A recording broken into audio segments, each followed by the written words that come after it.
Well, I guess it was about a week ago. The show ended on Monday of last week, and I got a text from my mom, and she said, "Hey, you need to come home now. I would suggest your father's breathing has become more shallow." And so I said, "Okay," and I told everybody, I said, "I got to go," and they're like, "Yeah, go." And I drove home, and apparently it was going so fast, I got pulled over on the way home. No, you did not. Yeah. Oh, God, By the Jared. cops? Yes. No. Yeah, and I'm like, "Are you kidding me?" And so I got pulled over on Benjamin Parkway, going 70 to 35. Awesome. Oy, boy. But I wasn't Okay. even thinking. Yeah. I was just Sure. rolling, And the guy came up to the passenger side window, the police officer. I said, "Hey, my bad. I definitely was speeding."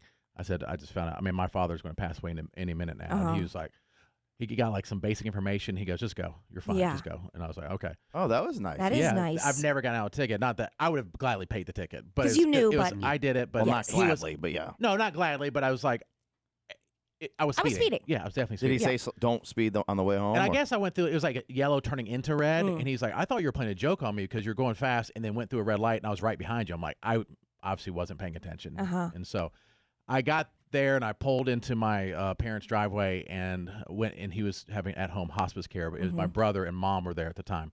And I walked in and my mom greeted me and said he passed about 5 minutes ago. Oh, yeah. And for me, and I think you may have mentioned that, I heard a little bit when I was taking the kids to school last week when I was off, is for me probably the best. Like I don't think I wanted to see the last. I was worried that it could be because there could be like a death rattle or it could be I don't know. I just can't handle stuff like that. Most people can't, but I mean I know some people are like, "Oh, I want to be there," But my mom and brother were like holding his hands at the time, and my mom said it was the most peaceful passing it could have been. That's so good. Like he was breathing and it got a little shallower and it was kind of like just the last little breath Just faded off. just faded off Yeah. and he was gone. And then that's like Yeah. seeing your parent dead is like, man, that is something the brain is not prepared to function or to process. And so like, we they called hospice and the funeral home, and they were great, and they came and we got him prepared, like his funeral clothes, and they did all the things they needed to do. And it's interesting, even though he passed away at like, I think it was about 10:25 on Monday morning, the official time of death is like when they get there and can call it. Oh. Yeah, so Okay. the official time of death was like they got about 45 minutes later, which is fine. And so I didn't know that. There's things you learn, obviously I didn't know that there's all this either, stuff yeah. going on. They said, well, the official time of death, because they have to have a medical professional call it. Oh, yeah, to make Makes See what I'm sense, saying? yeah. They can't just take somebody's word for it. In case, I could see why. There could be all sorts of reasons why. And then the funeral people came to take his body because he was doing a direct burial, but they're taking him to the funeral home. But I will give credit. I mean, I've never been through this before, but they were just so, not that they wouldn't be, but you'd had to be there. It's like they were so respectful, coming in like almost to the point of overly cautious about where they were, how they stood. They had like they were dressed almost like they're part of the royal family, like had these nice, almost like tuxedos on, almost like, really nice suits. So and, sweet. That's just and very these gloves, and they were like, had their hands crossed and like, "We're so sorry for your loss. Is it okay if we go into the room now?" And then even when he was going into the car or the big van that, took his body away, it lowers it down into the thing. It's kind of hard to describe, but they're like kind of standing there with their arms crossed, like respectful, like as the whole process is going. There's nothing nonchalant about something that they do for a living. You can see you do something for a living, you could get nonchalant about it. Just very respectful. And then from there, it's just like the longest, busiest week of your life. Luckily, my mom she's a pre-planner. They had their funerals planned 5 years ago, like everything. Which- paid for, yeah. planned. I think when we were talking about it one time a On the while air, yeah. ago, we were like, man, it just seems so odd that, people, when you reach a certain age of life where you're like, well, might as well plan this. But did you find that helpful? Oh my I think- gosh. yeah. Yeah, because you go to the funeral home, they just to check things off and to make sure, are you adding in, do you need anything else, something you didn't think of? And it's already done. Wow. I can't imagine, because like I know Mankister Matt's dad died suddenly of a heart attack, that all of a sudden you're like, what casket do you want? Like stuff that you don't even want to be probably thinking about. At a time when you're not fit to be making any decisions. Yeah. Right. And it could be, and it's their job and it's their business, it could be very expensive. And so I'm grateful to my mom and dad for having the foresight to do that ahead of time. And then also we did have a year to, Yeah. but even before that, it was already planned years in advance. But it's just, I've had people close to me die, but not like a parent and nothing like this. And so it was, it still doesn't seem real. Yeah. Yeah. So, I mean, like, we were at the burial at the graveyard, or the cemetery, I should say, and he was getting buried, and had Ezra, who's 2, with us, and he go, and his nickname was Bobo. My dad's name's Bo, and so the grandkids always call him Bobo, and he go, Bobo, go bye bye, and then it just hits you like he's not going to know Ezra, or Ezra's not going to know him that well, and then Abe and Eli were so sweet, but it's just this, like, it's my dad's body's in this coffin, and now it's in the ground, and I was just talking to him like a couple days ago. It's just so weird. It is very odd, surreal. It is surreal. Surreal. And I know y'all mentioned, but his last words were "see you later." We didn't know it at the time that would be his last words, but it was perfect, and totally him. And then we planned to try to put a memorial service on that would somehow. The goal was obviously people that knew him would know him, but then people who didn't know him that well, that people may get a better sense of who he was. And you definitely succeeded because thank you. I walked away, and I know that everybody else felt the same. I said to your mom at one point, thank you for sharing him with us. And I said that to you too, because I do feel like we were hearing great family stories and, just getting to know who he was as a person. We've known him. We were all there. The whole show was there. And if you weren't, I would definitely hold that against you for the rest of your lives. Oh, he will. Don't worry. He's got a whole list of names. I got a list. Don't worry. I got a list. Don't worry. No, but in our family, I was telling everyone off the air, my mom and dad, always growing up, they always are big on like not bothering people with stuff or like asking people to do stuff. So even my dad with the funeral, he wouldn't even expect people to take time out of their day to come. You know what I'm saying? Not that they don't love him, but he gets it. People are busy and all that stuff. Well, and that's how Bishop Merrill Merrill started by saying, sweet Sister Pike was really worried that nobody was going to show, and we were like, we're here. I know, when he but said it's that, like, and that's true because, and also we had gotten word from like multiple families, so we knew that like big families, like 3 or 4. I mean, in our church, you got 3 or 4 families, like 4. It's like 40 people. And they at the last minute. We have COVID. We have COVID. Oh my! And they already said they're coming, and we're like, well, that's like 30 or 40 people that aren't going to be there. It was like, you just never know. I mean, it's a Saturday. People, if they can't make it, they can't make it. We knew other people that were traveling that were so upset they couldn't get there in time, or they couldn't get the plane or whatever. And so we're waiting behind the scenes, and we're before the memorial service starts, and we're back in a room at our church, and then an usher, which was my friend Mike Wilkinson, comes and gets us, and we don't know. I saw like 3 or 4 people right before that like went to use the bathroom. I thought, oh, they're here. That's cool. And we walked in and it was full in there. Like I immediately started crying. Yeah. Because you want your parents to be honored. And we know that his body's not there, but in spirit. And at this point, I'm sure if you're in the next life, according to our beliefs, that's probably the last thing that you care about. If you're living, I mean, you're in this great situation and you're not in pain anymore and all that. But you just want your parents to be honored, and you want a good reflection on them and all that. And so the support there at the visitation the night before and on social media has been overwhelming. So much support from strangers all the way to coworkers who I also consider friends and family. It was just really, and it is a testament to my dad because there's all sorts of people that showed up that I wasn't.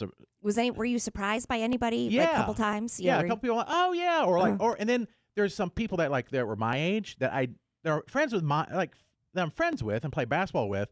You start talking to them like, your dad had a huge impact on my life, and I was like, when? Wow. I didn't play basketball. I'm like, when did you all talk? I mean, at church, I know. He's like, and then they start crying and start telling these stories about how he encouraged them, and then somebody that we've known for years. He was one of the ushers. And he said, I haven't told anybody this, but your dad got me a job one time when I was newly married. Oh, wow. And I had just lost my job. He said he worked at American Express, and he said, I didn't like the job, and I don't think they liked me being there. He's funny. And he's like, so we parted ways. I don't remember who fired who, but anyway. He said, but your dad saw that I was newly married and like probably a baby on the way at some point, and so he got him a job working with him. And then he said the job for both of them didn't really work out. It was a sales job. And they were traveling, and he said to this guy named Andy. He goes, Andy, you're smarter than these idiots. Because he said the guys were, and he said the guys that they were working for were like really kind of end up being shady guys out of Atlanta. And he goes, you're smarter than them. You're a young guy. Why don't you go into business for yourself? And he had no ideas of any sort of idea for his own business. But now he owns his own business and is very successful. He said, your dad inspired me from that point on. I said, I'm going to do something different than work for somebody for the rest of my life. Well, that's good. Wow. That's But beautiful. I had no idea. The stuff you don't know. Mhm. And I knew a lot about my dad because we're so close. And I was like, do you have any dividend checks here? You know, I know your company's doing well. Where's the checks? My dad inspired you. I mean, this is nice you're saying, but where's the money? But yeah, and then trying to narrow down somebody who had a very interesting life and dynamic life, and then try to do it in 15 minutes is impossible. That's so hard. I think the flow went very well. I mean, everybody was engaged in all these stories. Oh, good. And that your brother before that, Izzy did great. He yeah. did. You had the wrestling story, and then your story, and everybody else. I think everybody, it was a very engaging where people were really into it. Well, good. That does mean, because that's what we wanted. It's not about us. We wanted people to, and also my dad. When I said, and I know if you're listening, you weren't there. My dad was really big that if you have a meeting and it's supposed to end at 11, if it's 11:01, he's like, "What are we doing here? Why respect people's time here? You know the meeting. Church always ends at 12. Why are you still talking at 12:05? What are you doing?" I got places to be. And afterwards, that was like the number one people thing from my church. Like, I agree with your dad. You gotta go over time. So it was supposed to go till noon, but we purposely planned for it to end like 10 to 15 minutes early because he would want that. He wouldn't want it to even go to close to noon. He wanted to be at least early. So Leave them wanting more, more. which was the theme. Yes, which is what your dad said. Can you share the part you told? Because Jared and I spoke a couple times while he was at home with his family. But can you tell the part about the cemetery where your dad is in the cemetery because of? Oh yeah, yeah. Do you know? Yeah. So my dad hates crowds. And I did tell him the thing, like if he went to Chick-fil-A and there were 3 people in line, he's like, we got to go somewhere else. I am not waiting in this long line. Never going there. No, and he would never, like, he would do anything for us kids, so he probably would do Disney, but he would hate every minute of it. Right. He doesn't like lines. He doesn't like crowds. He's good with people. He's great with people. He could do these huge sales seminars and mesmerize the room. He just did. But if he didn't have to, he wouldn't. And so even when they were picking out their burial plots, which is like an old person thing to do, but he's like, I want to be where I don't have to be around a bunch of people.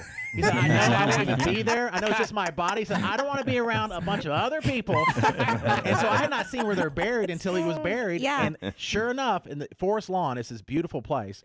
And there's thousands, I didn't know it was that big, thousands of grave sites. Then the very back corner, my mom and my dad, burial plots are there. Wow. And even in death, he's like, don't bother He's me. like, don't. That's hilarious. I don't want to. That is funny. Yeah. I thought that was hysterical when you told me that. Yeah, he's like, I ain't trying to do all that. It's so good. Well, and there was a part 2 where I think that Yes. like at the very end during the social, Yes. Oh, the We were- refreshments part. the refreshments, we're all standing around and paying our respects and talking to family members and stuff. I really enjoyed that part. It was really nice. It Yeah. really was. And Crumble yeah. Cookies was there. They gave you some cookies for the Yeah, a lot for the of social. cookies. Yeah, it was nice. Well, and at Very one nice. point when we're walking out, Oh yeah. Everybody was like saying sorry and stuff like that. yeah, sorry. Yeah, Katie's like, sorry, Jared. I'm like, oh, thank you for coming. And Yeah. gave a hug. And Squid, seeing Squid in church in a suit was very odd. But gave him a hug. That's how he grew up, man. Grew Gave- up in the even gave church. Jason and his wife Carol a hug, and they were very nice. But everyone's saying sorry. And Jason said sorry for a different reason. Oh yeah, I said to Jared, sorry for Matt's behavior with the cookies. And I look over, and Matt's coming out of the line with a pile of cookies in his hand. I was like, yeah. That's perfect. And Matt didn't have a clue. So what are y'all talking about? Like, yeah, your cookie behavior. And I don't regret it at all. And what I told people that kept stopping me as I was holding the cookies was I had a wife and son at home. What you don't know is that none of those cookies made it home. No, I know that. Oh, we know that. But it's nice. And then like Chris Kelly and Chris Dim from our sister station. So nice. That was nice for them to come. And, and then obviously all these people I've known for years and years and years, and they're sharing the stories. Funny stories that didn't make it into the memorial speech, but my dad was very funny. But also, like, he made people feel better about themselves, which that is my goal for the rest of my life, minus the 4 people I work with. Oh, because I was going to be like, Hey, when's that? sure. Off the You air, need to maybe. take after your dad a lot more. The Maybe show off the show. off the show is yeah. fine, but on the it was not. The show won't Forget be it. as good. No, Mm-mm. people I'm will like, not Jason, appreciate us. Jason, you're such a great fella. No. The ratings just go to -5. It would just be a weird vibe. Yeah, it can't do it. But and so I appreciate the outpouring love and advice from people that have lost parents and things to expect. Matt's told me in the past, and others have told me it comes in waves, and boy, it does. We'll be all around sitting and telling stories about my dad, or even just something else, and we're all laughing, and as he would want it. He wouldn't want us to be like all sad and stuff. And then I look over, and Izzy's crying. And I'm like, he's like, yeah, I just thought of something, and I'm like, okay. And then I'm driving by myself, and I have a memory of me and my dad driving somewhere, and I start crying. Yeah. And then you're thinking about something, and you're smiling. It's just, yeah. It comes in waves for sure. And I'm glad my dad did share, because I do want to share this real quick. I thought this was interesting. I asked my dad if I could share his cancer journey, and I have shared that he's private. And he said, if it will help somebody, yes, we can do that. And so I've had so many people share their cancer stories with me, which are heartbreaking, and some are triumphant where they overcome it. But something I did not expect, there was a guy that sent me a message, and I won't say his name, but he said that he's listened to the show, and he's been like, he said part of him has been envious of the relationship that I have with my father. Oh, yeah. And I was like, I'm reading this on like Facebook, like in a message, and I'm like, I was kind of curious where this is going.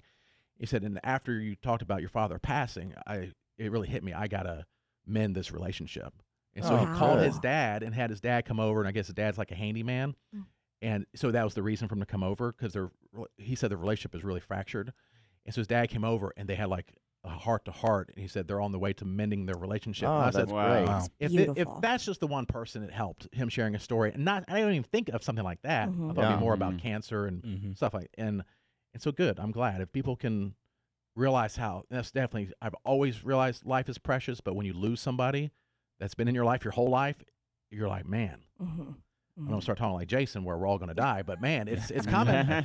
Yeah. It's undefeated. It makes you think a little bit differently when, because you're so in routine. Yes. You just take everything for granted, and You get caught up on the daily, where you're just Grind. like, ugh. it's like the cats in the cradle and the silver spoon. Oh, don't even with that song. Oh, If you really want to know. makes me so sad. By Yeah. listening to that song. Yeah. It's good. You probably don't know it, but No, you I listen to don't. that, listen to Sounds the a words little of that, and then it changes your perspective of everything. Oh no. You want to cry? Wait till you hear that Yeah, one. cry fest going here. Interesting name for the song. I think it's, what is it, Cat Stevens? Cat You've heard Stevens, it. yeah. I bet you've heard it. You don't Cats know what. in the cradle with the silver spoon, little boy. Well, Stop ringing a anyway. bell. Yeah. And the Man on the Moon, which is agenda driven, because we know.